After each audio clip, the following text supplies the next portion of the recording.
Hi, I'm Bob Hatstand, and I'm going to show you how to get the Eureka Achievement on the Dust District, specifically showing you how to unlock the Jindosh door. Now there's two ways of doing this. You can either go through the mission and find the solution, and I'll show you how to do that, and then you can reload an earlier save to use that solution once you've written it down. If you find the solution in the game and then go back to the door, the Eureka Achievement won't unlock. You have to play it as if you didn't find the solution, like you figured it out yourself.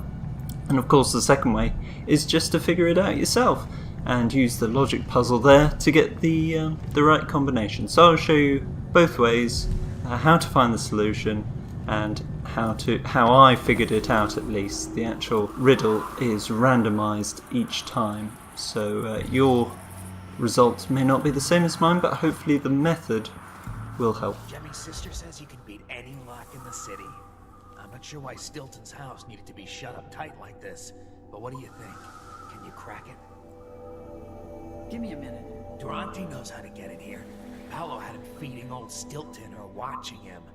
I was gonna pay him off for the secret, but Durante got beat down by the overseers and taken away. I don't even understand what this is. I don't see any seams. Jimmy's sister says it's a gimmick, like he wore it a real locksmith who made it. No, this was built by Karen Jindosh. Scary smart. He's the one who made the clockwork soldiers for the Duke. So can you open it? Or maybe just solve it? No, can't do either. It's a lock designed by a man who creates machines that kill people. You can keep your money, I'm not touching it. Never mind. Maybe another time. Or not. Let's go.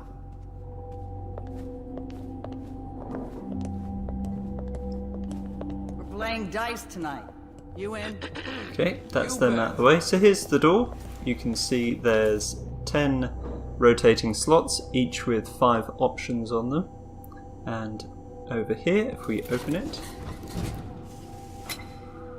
we have the puzzle. So first I'm going to talk you through my methodology for how I did the logic puzzle and solved it.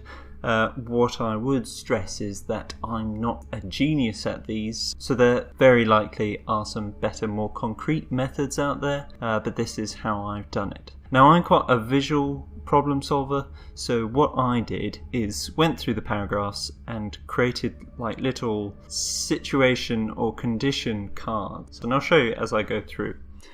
So this is kind of my master copy, and then I've got the address below. So I'm going to go through this. So the first one I start with is in the second paragraph. Baroness Finch was at the far left next to the guest wearing a purple jacket. So there we go. Baroness Finch, purple. Very simple. The next one I add is near the bottom. The lady from Dubogva, full of absinthe, jumped up onto the table, falling onto the guest in the centre seat, spilling the poor woman's beer. So the woman in the centre has a beer. There we go. This then means that one of the earlier statements, we can only fit it in one place, which is that the lady in red sat left of someone in white, and remember that the red outfit, because the woman spilled her whiskey drink all over it. So we know that the person wearing red was drinking whiskey, and that there was someone to the right of them wearing white, and the only place we can fit that are the 2 slots on the right. Makes sense, hopefully? So in the next one, I'm looking at 2 cards. Countess Conte wearing blue, and the lady from Kanaka was dressed entirely in green, and the lady sitting next to her has a ring. So now there are 2 colour slots left. Countess Conte has to go in the middle because she can't go on the left because that's already Baroness Finch. So blue goes in the middle, Countess Conte, and the green Kanaka goes on the far left, like so. Now the next step. This is where I start to do a tiny bit of guesswork, and maybe that's my own fault and there's the potential to just figure it out, but really this kind of thing isn't my bag. So what I've done here, there are 2 cards and there's 2 situations here. So for example, Madame Nitsu could be purple or she could be white, and the same could be said for the lady from Dubokva. What I decided to do is just test one of these situations and carry it through to the end. And then if it doesn't work, I'll go back to this step and try the other. So what I've done is I put the absinthe drinking lady on the right and the wine drinking lady on the left. So now we have 3 extra cards. We know the person with diamond is at Fairport, Dr. McCullough comes from Dunwall, and Lady Winslow has a snuff box. Now there's only one place that the Doctor can go from Dunwall because there's only one slot that has both the name and the country of residence free. So we know that she goes in the second from right. That then means that Lady Winslow and her snuff box has to go on the far right because that's the only place left which has both the name and the heirloom remaining. Then we know that the diamond person from Fairport has to be in the middle because that's the only place left which has both an heirloom and a country slot free. Okay, so it's beginning to take shape. The next and final bit of logic I could find was a bit trickier, and it was a little ambiguous, so I've left it to the very end. Someone else carried a valuable bird pendant, and when she saw it, the visitor from Belluton next to her almost spilled her neighbour's rum. Now, from this, I interpreted that there were 4 different potential situations. This is the first. So the bird, person next to her from Belton, and then the rum on the next person. And then the inverse of that. And then I took it that it could be that the neighbour of the neighbour was the original person. So the person with the bird pendant shocks the lady from Belton, who then in turn spills her rum. And then there's 2 options for that, so here's the inverse. And of course, this inverse is the only one that could fit in the existing logic. We get this, and then by a process of elimination, we know that the lady from Dunwall owns the war medal. So now we're back. So I'm going to put in the combination. So most of it's already done for me actually, but Baroness Finch has the bird, Madame Nitzau has the ring, Countess Conte the diamond, Dr. McCullough has the medal, and Lady Winslow has the snuff box.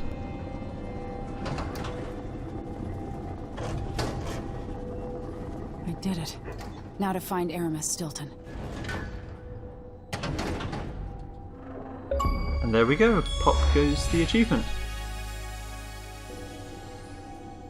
Now I'm going to show you how to find the solution of the puzzle in the game world, and then you can use that, write it down, and then reload a save before you found it to unlock the door and get the achievement. So let's do that now. So, the person who knows the answer to the puzzle is being held by the overseers. So we're going to go around here, and then carry on down this street, down the stairs. There's a little crack in here. You may find, you can see there's some wood in the way. To get through it, you can just run slide. Bang. Carry on. Dust on. Whoa. Okay, so watch out for a tripwire there. Forgot about that. And get on top of. Are you sure you know what you're doing? Let's get some height, because there's some overseers there. Seems like a good way to take a stop to the this wall, The howlers aren't known for their caution. circle to the left, But these aren't through this window, If you've got a steady hand and you know what no bud flies, and under here. begging won't change any death. The keeping of articles. What is the hey, where did you go? Okay, so I'm going to pass on through.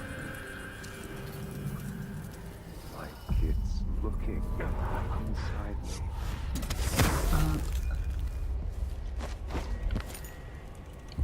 The last overseer hasn't shared And his then- What's going on here? He's upstairs now, so I assume we'll learn something.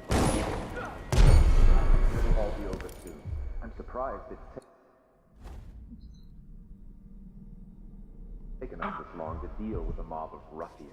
You know what the strictures Okay, say so we about can't get Riddle, in through brother? that way. The Howlers are merciless, and Paolo carries the Outsider's blessing. Some talisman come straight from the jaws of the We're Lord now itself. in Overseer headquarters. Keep that in mind, or you'll find yourself bleeding out in some house. Circle over to the left.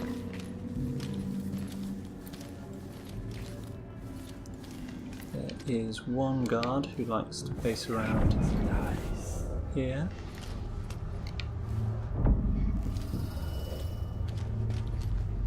Can't see him at the moment. Oh, there he is. Okay, he's coming out, so I'm gonna... Oh no, he's inspecting. So I can nip past and down the stairs. Hoping to cross paths with Where the prisoner is supposedly being kept. Still no word from our sisters. Strange. But no. Durante has been dispatched with, and the key to his office is upstairs. Draw strength from my brothers. So Durante's items are with the Overseer, which is helpful, not? A stealthy way of getting up there. So we can open this hatch. Are we stuffed? We are stuffed, sorry, I was wrong there. We have to go up at least this floor. Virulent swarm, devouring everything wherever they go, even filth. Okay. Now we hop on top of this part. Ooh. Get in the lift, which complains a little bit. Ooh. Try and get onto the top of the lift, and then we're going to go up another floor.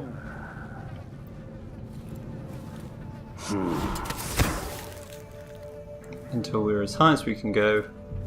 If you go to the window, you can see the Overseer is a floor below us. There's no enemies on this floor, so you can just carry on. The Duke will topple soon. And there he is, Sisters of the oracular the Overseer. I've seen it, and I feel it in my bones. So what we have to do is wait until they stop conversing, Must be resolved. so we can get on top of this chandelier There's no end to the influence and just we'll wait for them exert to stop Karnaca droning on over about all of their Serkonos. issues. I'm going to do a quick save. Trying to bring Paolo down. We've struck him fatal injuries, and somehow he comes back the next day to fight again. Whatever witchcraft he has, even the ancient music is ineffective. I believe Paolo is in possession of some unclean artifact. It's my fear that he Blah, has to be blah, killed blah, blah, twice blah. in one day. And the Duke won't help? The Duke is no friend of ours. He exiled me from the Grand Palace, and he's done everything possible to push the Abbey of the Everyman out of Serkonos. The look on his face when he dismissed me from court. There's something wrong with people who live in palaces for too long.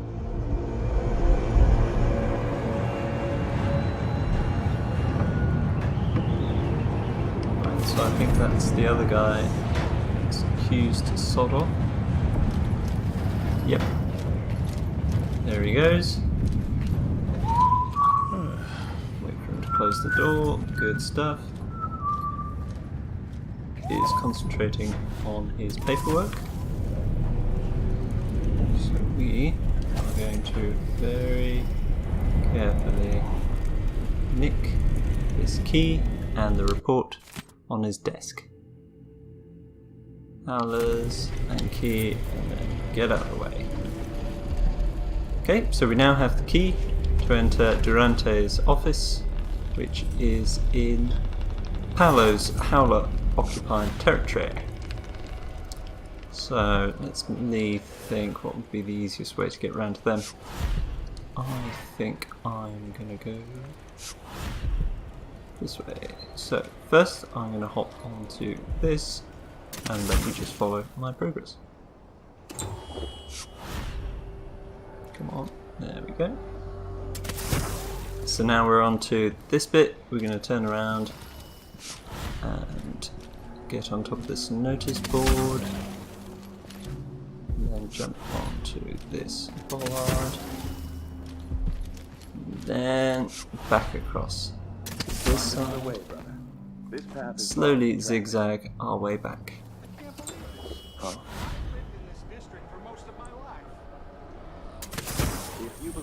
There we go. Right, we're back in neutral territory.